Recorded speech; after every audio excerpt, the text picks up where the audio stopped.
స్టూడియోలో కూర్చుని ఖురాన్ గ్రంథములోని కొన్ని ఆజ్ఞలకు ప్రశ్నిస్తున్న వారికి ఈ క్రింద సమాధానం ఇవ్వబడ్డది, గమనించగలరు. దేవుని యొక్క శాంతి శుభాలు మరియు కారణములు మీ అందరికీ కలుగాక. సోదర మహాశులారా, ఈ ప్రాపంచిక జీవితం మానవుని కొరకు కేవలం ఒక పరీక్షా జీవితం మాత్రమే. అందుకే తొలి నుండి దేవుడు తన ప్రవక్తలను పంపుతూ తన ఆజ్ఞలతో నిండి ఉన్న గ్రంథాలను ఇస్తూ వచ్చాడు. కానీ మానవుడు ఈ ప్రాపంచిక వైపు నిమగ్నమై ఆ గ్రంథాలను తారుమారు చేసేసాడన్నమాట. అందుకే ప్రపంచములోని సమస్త మతాల వద్ద చూడండి, ఒక నిజమైన అదే భాషతో పాటు అన్ని భాషలలో మార్పు లేకుండా, వ్యత్యాసాలు గురి కాకుండా అందరికీ అందుబాటులో ఉన్న గ్రంథాలు ఉన్నాయా? లేవు. ఇక చివరిసారిగా చివరి ప్రవక్త అయిన మొహమ్మద్ సల్లల్లాహు అలైహి వసల్లం గారిపై తన ధర్మరక్షణ గ్రంథమైన ఖురాన్ను అవతరింపజేసి దేవుడే స్వయంగా ఇలా తెలియజేస్తున్నాడు, ఇన్నా నహను నజ్జల్నా జిక్రా వ ఇన్నా లహు లహాఫిజూన్. ఈ గ్రంథాన్ని మేము అవతరింపజేశాము, ఇక దీనిని మేమే భద్రపరుస్తాము అని ఆజ్ఞాపించాడు. ఈ ఆజ్ఞ ప్రకారము 1446 సంవత్సరం అవుతున్న ఈ గ్రంథములోని ఒక్క పొల్లు కానీ అక్షరం కానీ మార్పు లేకుండా అదే భాషతో పాటు అన్ని భాషలలో అనువదించబడి సమస్త మానవులకు అందుబాటులో ఉన్నదన్నమాట. ఎందుకు? పరీక్షా జీవితము కాబట్టి దేవుడు తన ఆజ్ఞలతో నిండి ఉన్న గ్రంథాన్ని అందరికీ అందుబాటులో ఏర్పాటు చేశాడు. ఇక రాండి, ఈ గ్రంథములో దేవుడు ఏమని తెలియజేస్తున్నాడు? హుదల్లిన్నాస్ వ బయ్యినాతిన్ మినల్ హుదా వల్ ఫుర్ఖాన్. ఈ గ్రంథము సమస్త మానవుల కొరకు హితబోధ గ్రంథము, హితబోధానికి సంబంధించిన ఎన్నో నిదర్శనాలతో నిండి ఉన్న గ్రంథము, సత్య సత్యాలను తేట తెల్లంగా తెలియజేసే గీటురాయి లాంటి గ్రంథము. చూడండి, ఈ గ్రంథము ముస్లింల గ్రంథం అని చాలా మంది పొరపాటు పడుతున్నారు. ఇది సమస్త మానవులకు, దేవుడు అనేవాడు సమస్త లోకవాసుల కొరకు అన్నమాట. అందుకే సమస్త మానవుల కొరకు దేవుడు చూడండి, తూర్పు గుండా సూర్యుని ఉదయింపజేస్తున్నాడు, అదే సూర్యుడిని పడమర వైపుకు అస్తమింపజేస్తున్నాడు. పైనుండి వర్షాన్ని కురిపించి ఎండిపోయిన చచ్చిన ఈ బంజర భూమి గుండా సమస్త మానవులకే కాదు సమస్త జీవరాశులకు కూడా ఆహారాన్ని ప్రసాదిస్తున్నాడు ఆ మహాశక్తిమంతుడు సర్వేశ్వరుడు. అంతటి ఆ మహాశక్తిమంతుడు తన గ్రంథములో ఏమని తెలియజేస్తున్నాడు ఒక్కసారి పరిశీలన చేద్దాం. యుజిల్లు బిహి కసీరం వ యహదీ బిహి కసీరా వమా యుజిల్లు బిహి ఇల్లల్ ఫాసికీన్. ఈ గ్రంథము ద్వారా మేము చాలా మందిని మార్గభ్రష్టులను చేస్తాము, ఇక ఇదే గ్రంథము ద్వారా చాలా మందిని హితబోధ వైపుకు, మార్గము వైపుకు నడుపుతాము. కానీ మార్గభ్రష్టులు అట్టివారే అవుతారు ఎవరైతే మనసులో వక్ర మార్గం పెట్టుకొని చదువుతారు. సోదర మహాశులారా, ఈ గ్రంథాన్ని మనము మంచి మనసుతో పరలోకాన్ని దృష్టిలో పెట్టుకొని చదివితే మనము మార్గభ్రష్టులము కామన్నమాట. ఫఇజా ఖరాతల్ ఖురాన్ జాల్నా బైనక వ బైనల్ లజీన లా యూమినూన బిల్ ఆఖిరతి హిజాబం మస్తూరా. ఓ ప్రవక్త, నీవు ఈ గ్రంథము పఠించేటప్పుడు ఎవరైతే పరలోకాన్ని విశ్వసించరో వారికి మరి నీకు మధ్య ఒక తెరను అడ్డుగా పెడతాము, ఇక వారు ఏమీ అర్థము చేసుకోలేరు. చూడండి, ఈ గ్రంథము గురించి కేవలం మనము రేపటి జీవితంలో నరక విముక్తి చెందాలి, స్వర్గాన్ని ప్రాప్తి చేసుకోవాలనే ఉద్దేశంతోనే చదవాలండోయ్. అంతేకాని ఈ గ్రంథములో ఏమైనా తప్పులున్నాయా, ఇంకేమైనా అక్రమాలు ఉన్నాయా అనే ఉద్దేశంతో చదివితే వాట్లాంటి వారి గురించి కూడా దేవుడు ఏమంటున్నాడంటే, ఇజిల్లు బిహి కసీరం వ యహదీ బిహి కసీరా వమా యుజిల్లు బిహి ఇల్లల్ ఫాసిఖీన్. ఒకే విషయంతో ఎంతో మందిని అపమార్గం వైపుకు తీసుకోపోతాడు ఆ దైవము. మనం చెడు ఉద్దేశంతో ఈ గ్రంథాన్ని పారాయణం చేస్తున్నాం అనుకోండి, అదే మార్గంలో, చెడు మార్గంలో వెళ్తారు. మరియు ఎంతో మందిని రుజువు మార్గం వైపు చూపుతాడు. ఎవరైతే ఈ లోకంలో నేను శాంతియుతంగా దైవము చూపిన మార్గం అనుగుణంగా జీవించాలి, రేపటి పరలోకములో నరక విముక్తి చెంది స్వర్గాన్ని ప్రాప్తి చేసుకోవాలనే ఉద్దేశంతో చదువుతారో వారికి దేవుడు రుజువు మార్గము చూపుతాడన్నమాట. వమా యుజిల్లు బి ఇల్లల్ ఫాసిఖీన్. దేవుడు దీని ద్వారా అపమార్గం పట్టించేది వీరినే, దేవుని ఆజ్ఞలను ఉల్లంఘించేవారు. ఈ ఖురాన్ గ్రంథము సమస్త మానవుల కొరకు వచ్చిన గ్రంథం అండోయ్. ఇది కేవలం ముస్లింల గ్రంథం అని భావించి పొరపాటు పడబాకండి. అందుకే ఇదే గ్రంథమునందు ఒక చోట హుదల్లిన్నాస్ వ బయ్యినాతిన్ మినల్ హుదా వల్ ఫుర్ఖాన్, ఇది సమస్త మానవుల కొరకు అవతరించిన గ్రంథము. ఇందులో ఎంతో నిదర్శనాలతో నిండి ఉన్న గ్రంథము. సత్య సత్యాలను తేట తెల్లంగా తెలియపరిచే గీటురాయి లాంటి గ్రంథము. ఎంత వివరంగా తెలియజేసాడు చూడండి. ఇక దేవుడు ఏమంటున్నాడంటే, ఇక ఈ గ్రంథాన్ని విశ్వసించే వారి కొరకు 2వ అధ్యాయము 62వ వాక్యమునందు, ఇన్నల్లజీన ఆమను వల్లజీన హాదు వన్నస్వార వస్సాబీన, నిశ్చయంగా విశ్వసించేవారు కానీ, యూదులు కానీ, క్రైస్తవులు కానీ, సాబీయులు అనగా సృష్టితాల ఆరాధించేవారు ఎవరైనా కానీ, మన్ ఆమన బిల్లాహి వల్ యోమిల్ ఆఖిరి వ అమిల సాలియన్ ఫలహుం అజ్రుహుం ఇంద రబ్బిహిం వలా ఖౌఫున్ అలైహిం వలా హుం యాజనూన్. ఎవరైనా సరే దైవాన్ని విశ్వసించి, అంతిమ దినాన్ని అనగా పునర్జన్మను విశ్వసించి మంచి పనులు చేసే వారికి నిస్సందేహంగా వారి ప్రభువు వద్ద మంచి ప్రతిఫలము ఉన్నది. వారికి ఏ విధమైన భయము కానీ, నరకములో వెళ్తామని భయము కానీ, స్వర్గ ప్రాప్తి కాదనే విచారము కానీ కలిగే అవకాశము లేదండోయ్. చూడండి ఎంత వివరంగా. ఎవరైనా కానివ్వండి, సమస్త మానవులు దేవుని యొక్క దాసులే అన్నమాట. సమస్త మానవులు తొలి మానవుడైన ఆదం మరియు హవ్వ యొక్క సంతానమే అన్నమాట. ఇది పరీక్షా జీవితము. ఎవరైతే మనస్ఫూర్తిగా విశ్వసించాక దానిపై ఆచరించే వారి కొరకే అన్నమాట. ఆచరించే వారే ముస్లిములు. ఇక ఆచరించని వారికి దేవుడు ఏమంటున్నాడంటే 29వ అధ్యాయము 2వ వాక్యము, అహసిబన్నాసు అయ్యత్రకు అయ్యకులు ఆమన్నా వహుం లా యఫ్తనూన్.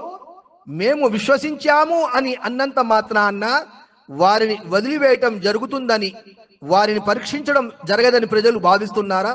వలఖద్ ఫతన్నల్లజీన మిన్ ఖబ్లిహిం ఫలయఅలమన్నల్లాహుల్లజీన సదఖు వలయఅలమన్నల్ కాజిబీన్. అరే, మీకన్నా ముందు ఇలా దావా చేసిన వారిని, విశ్వసించాము అనే పలికే వారిని మేము వారిని పరీక్షించాము. వారు ఎంతవరకు విశ్వాసులు, సత్యవంతులు, మరియు ఎంతవరకు వారి విశ్వాసములు అబద్ధికులు అనే విధానాన్ని పరీక్షించి చూశాము. కనుక ఇప్పుడు మేము మిమ్మల్ని పరీక్షిస్తాము. మీ విశ్వాసములు ఎంతవరకు నిజమెంతో, ఎంతవరకు అబద్ధీకులెంతో అనే విషయాన్ని మేము ఇప్పుడు మిమ్మల్ని పరీక్షిస్తాము. చూడండి, దేవుడు విశ్వాసులను కూడా పరీక్షిస్తా అంటున్నాడు. అదేమిటంటే వలనబులువన్నకుం బిషయ్యిన్ మినల్ ఖౌఫి వల్ జూయి వనక్సి మినల్ అమ్వాలి వల్ అన్ఫుసి వస్సమరాత్ వబషిరిస్ సాబిరీన్. మేము తప్పకుండా మిమ్మల్ని పరీక్షిస్తాము. భయభ్రాంతులతో, ఆకలితో, ధన నష్టముతో, ప్రాణాలతో మరియు వ్యాపారాలను నష్టము చేసి పరీక్షిస్తాము. సహనము వహించే వారిని సంతోష వార్తను వివించు.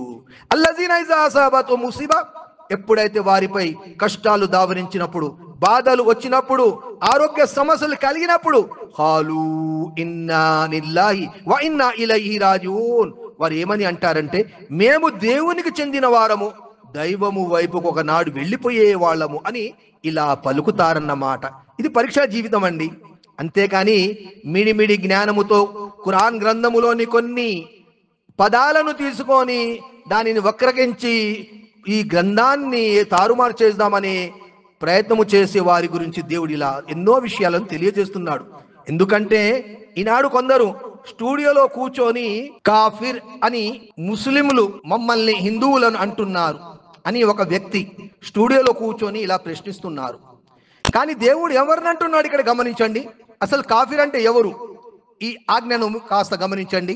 ఇన్నల్లజీన కఫరు బి ఆయాతిన, నిశ్చయంగా మా ఆజ్ఞలను నిరాకరించిన వారిని, ఎవరైనా కానివ్వండి, ఏ మతస్థులైనా, అతను విశ్వాసి అయినా, క్రైస్తవుడైనా, యూదుడైనా, హిందూ అయినా, దేవుని ఆజ్ఞలను ఉల్లంఘించాడనుకోండి, అతడు ధిక్కారి అన్నమాట. కాఫీర్ అంటే ధిక్కారి.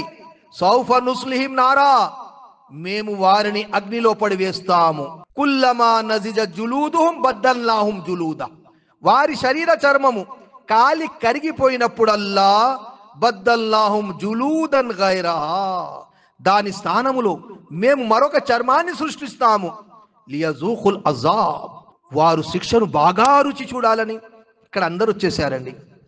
ప్రత్యేకంగా ఇక్కడ కాఫీర్ అంటే ఏదో హిందువులు, క్రైస్తవులు, యూదులు అని భావిస్తున్నారు.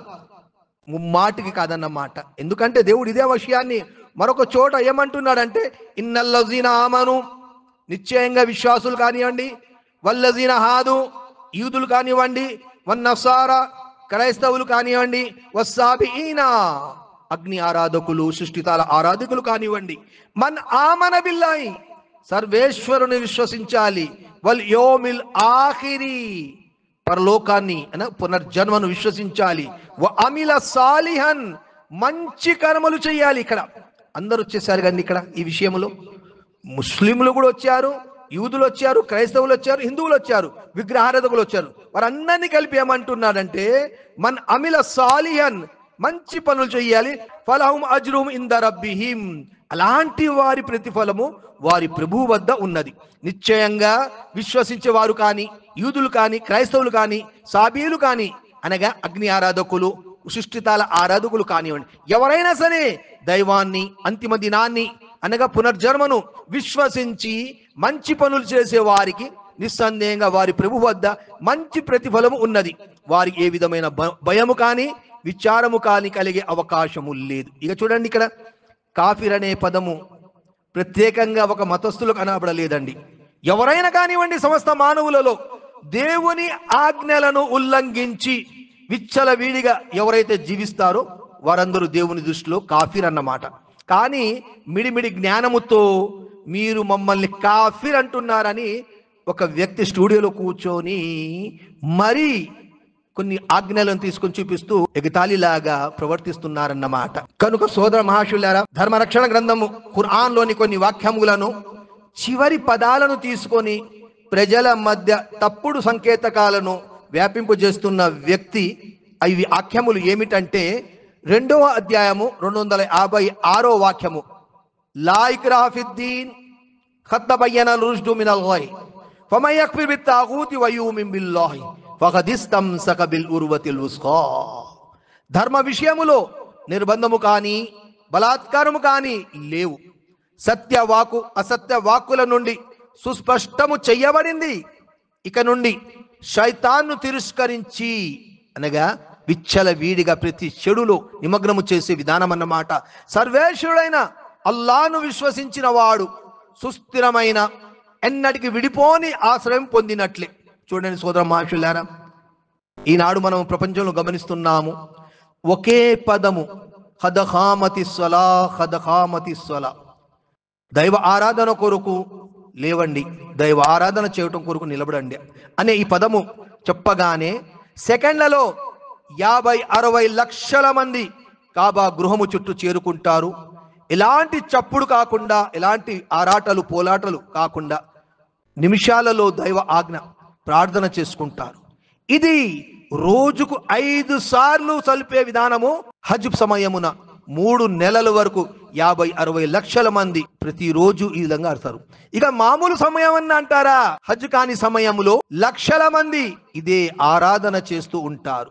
గమనించాలి, ఇక్కడ ఎందుకు తెలియజేస్తున్నాడంటే దైవ ఆరాధన గురించి చివరి ప్రవక్త అయిన ముహమ్మద్ సల్లల్లాహు అలైహి వసల్లం లోక ప్రజలకు చూపించిన ఒక మంచి ఆరాధన విధానం అన్నమాట.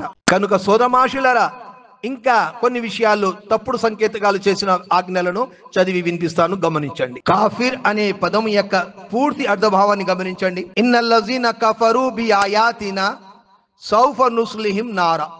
మా ఆజ్ఞలను నిరాకరించే వారిని మేము అగ్నిలో పడివేస్తాము, అలాంటి వారిని. కుల్లమా నుజిజత్ జులూదుహుం బద్దల్నాహుం జులూదన్ గైరా. వారి శరీర చర్మము కాలి కరిగిపోయినప్పుడల్లా దాని స్థానములో మేము మరొక చర్మాన్ని సృష్టిస్తాము. ఎందుకు? లియజూఖుల్ అజాబ్, లియజూఖుల్ అజాబ్. వారు శిక్షను బాగా రుచి చూడాలని.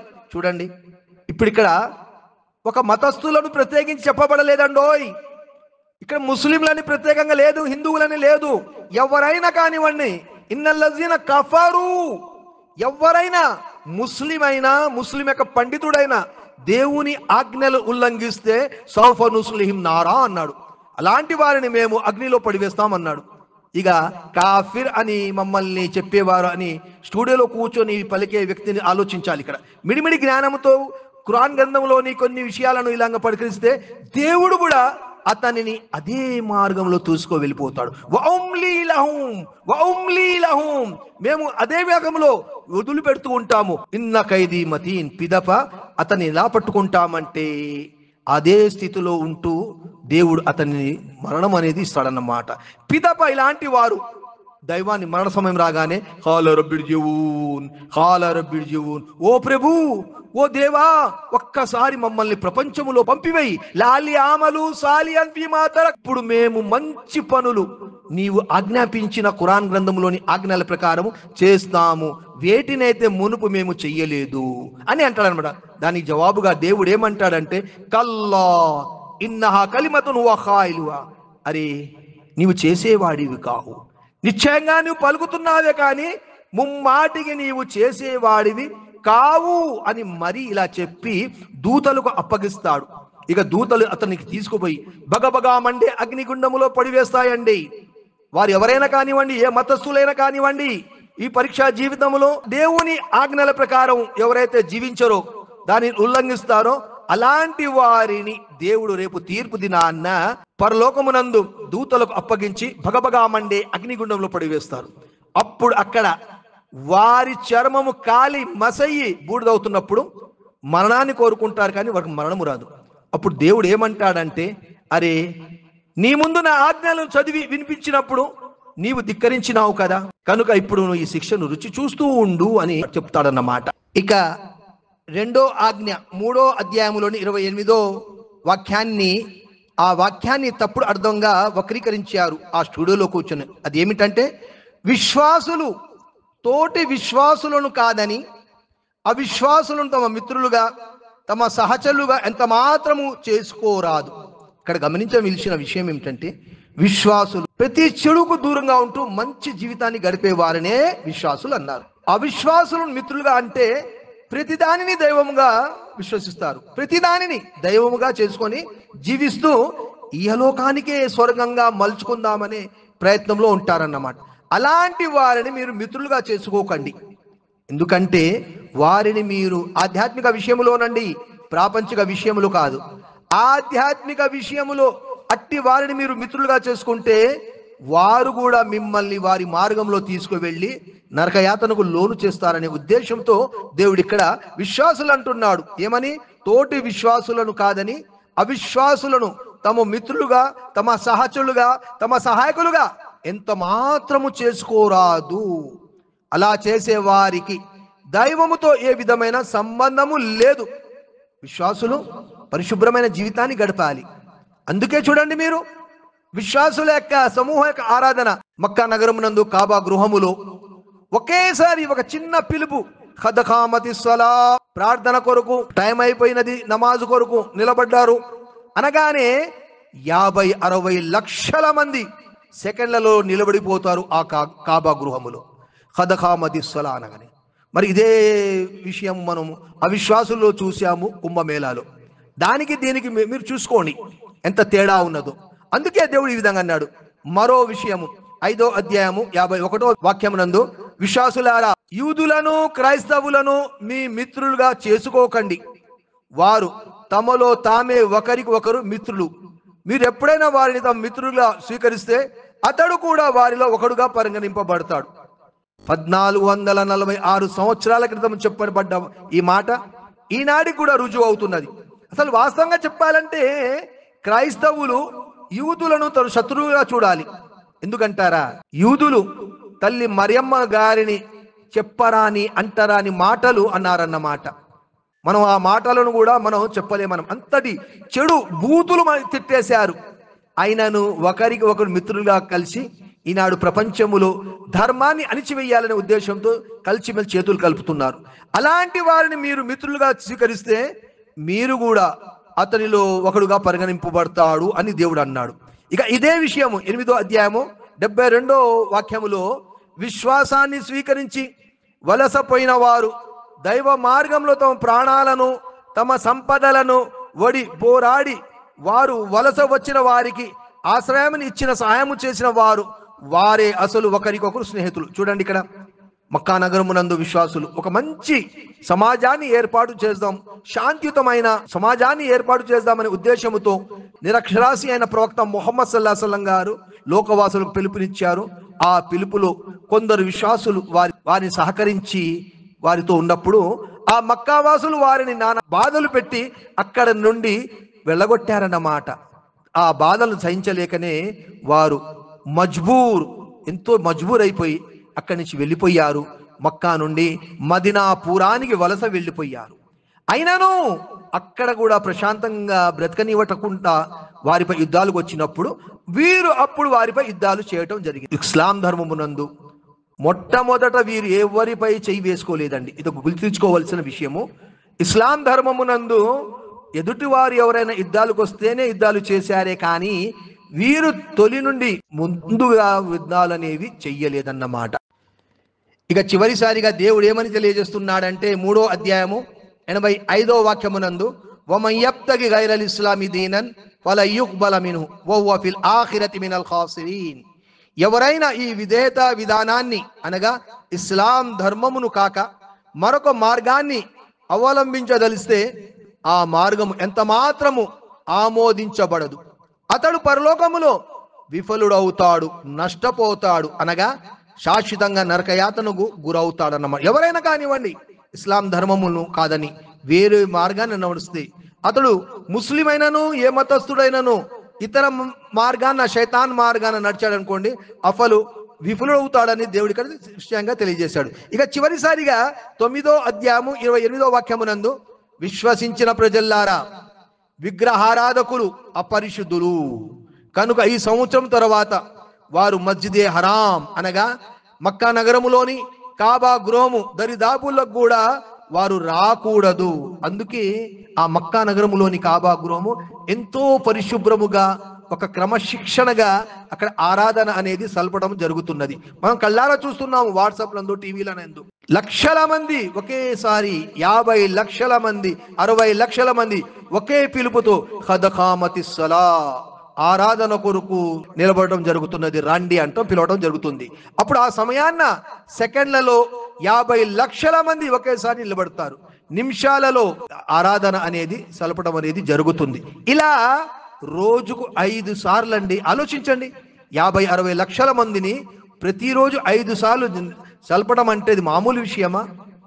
అది కూడా ఒక నిరక్షరాసి అయిన ముహమ్మద్ సల్లల్లాహు అలైహి వసల్లం గారు 1446 సంవత్సరాల క్రితం తెలియజేసిన విధానము నేటికి జరుగుతున్నది. మరియు ప్రళయం వరకు ఈ విధానం నడుస్తూనే ఉంటుంది. ఇక అపరిశుద్ధులు అంటే విగ్రహారాధకులు. మనం చూసాము, మనం కుంభమేళలో ఏ విధంగా అక్కడ ఆరాధన, వంటిపై దారము లేకుండా నగ్నంగా నిలబడ్డ వారి అంగాలను ఆరాధించడం జరిగినది. స్త్రీలు వెళ్ళి వాళ్ళు కాళ్ళు పట్టుకోవటం, వాళ్ళ అంగాన్ని తాకడం, అక్కడ పూజలు చేయటం అనేది మనం కళ్ళారా చూసాము వాట్సాప్లలో. ఇంకా అందుకే 1446 సంవత్సరాల క్రితమే దేవుడు ఏమన్నాడు విశ్వాసులకు? విగ్రహారాధకులు అపరిశుద్ధులు అంటే వంటి మీద అపరిశుద్ధ కాదండి, మలినము కాదు, వారి ఆరాధన సరైనది కాదన్నమాట. ఆరాధన విధానము సరైనది కాదు, అందుకే అపరిశుద్ధులు. కనుక ఈ సంవత్సరం తర్వాత వారు మస్జిదే హరాం అనగా మక్కా నగరంలోని కాబా గృహము దరిదాపులో కూడా రాకూడదు అన్నాడు. అందుకే ఆ ప్రదేశం ఈనాటికి కూడా ఎంతో పరిశుభ్రమైన ప్రదేశంగా, మన ప్రళయం వరకు కూడా ఆ ప్రదేశం పరిశుభ్రంగా నడుస్తూ ఉంటుంది. ఇది సమస్త మానవులకు ఒక మంచి కనివిప్పన్నమాట, ఇదొక నిదర్శనం అన్నమాట. కనుక సోదర మహాశులారా, చివరిసారిగా దేవుడు ఏమంటున్నాడంటే 18వ అధ్యాయము 29వ వాక్యమునందు వఖులిల్ హక్కు మిర్ రబ్బికుం, సత్యము మీ ప్రభు దగ్గర నుండి వచ్చింది. ఫమన్ షాఅ ఫల్యూమిన్, ఇక ఇష్టమైన వారు దానిని స్వీకరించవచ్చు. వమన్ షాఅ ఫల్యక్ఫుర్, ఇష్టము కాని వారు దానిని తిరస్కరించవచ్చు. ఇస్లాం ధర్మము ఇదన్నమాట. దీనిని ఎవరైనా ఇష్టం వచ్చిన వారు స్వీకరించవచ్చు, ఇక ఇష్టం కాని వారు దానిని తప్పుకోవచ్చు అన్నమాట. ఇస్లాం ధర్మం నందు ఎలాంటి బలవంతము లేదండోయ్. బలవంతంగా ఇస్లాం ధర్మం చేర్పడం, బలవంతంగా తరిమివేయడం అనేది లేదు. ఇందులో అందరూ సమానమే అన్నమాట. నమాజు సమయాన్న ఒక బీదవాడైనను మస్జిద్లో ముందు వరుసలో నిలబడతాడు ముందుగా వస్తే, ఒక కలెక్టర్ కానీ మినిస్టర్ కానీ వెనకాలకు వస్తే వెనక వరుసలోనే ఉంటారు. కానీ వీళ్ళు పెద్దవారు, వారి కోసం ప్రత్యేక ద్వారం గుండా ముందుకు తీసుకొద్దాము, ఇతడు బీదవాడు, ఆ కార్మికుడు, ఇతడు వెనక ఉండాలి, అంటరాని వాడు అనేది వెనకాల తరిమివేయటం అనేది మసీదు విధానము కాదండోయ్. ఇది ఇస్లాం విధానానికి వ్యతిరేకం అన్నమాట. ఇస్లాం ధర్మంలో సమస్త మానవులు సమానమే ఆరాధి విషయంలో. కనుక సోదర మహాశులారా, ఎక్కడో స్టూడియోలో కూర్చొని ఖురాన్ గ్రంథంలోని చివరి పదాలను తీసుకొని తప్పుడుగా సంకేతాలు ఎవరైతే ఇస్తున్నారో వారిని కూడా నేను మనవి చేస్తున్నారు. దైవాన్ని, రేపటి పరలోకాన్ని దృష్టిలో పెట్టుకొని దేవుని ఆజ్ఞల అనుగుణంగా జీవిస్తే అది మీకే ఈ లోకంలో ఒక పరిశుభ్రమైన జీవితం అనేది ప్రాప్తవుతుంది. మరియు మరణము తర్వాత వీర స్వర్గాన్ని పొందవచ్చన్నమాట. కనుక ఈ విషయాలను అల్పముగా నించకుండా ఆలోచిస్తారని ఆశిస్తూ వాఖిరి దావానా అనిల్ హమ్దులిల్లాహి రబ్బిల్ ఆలమీన్.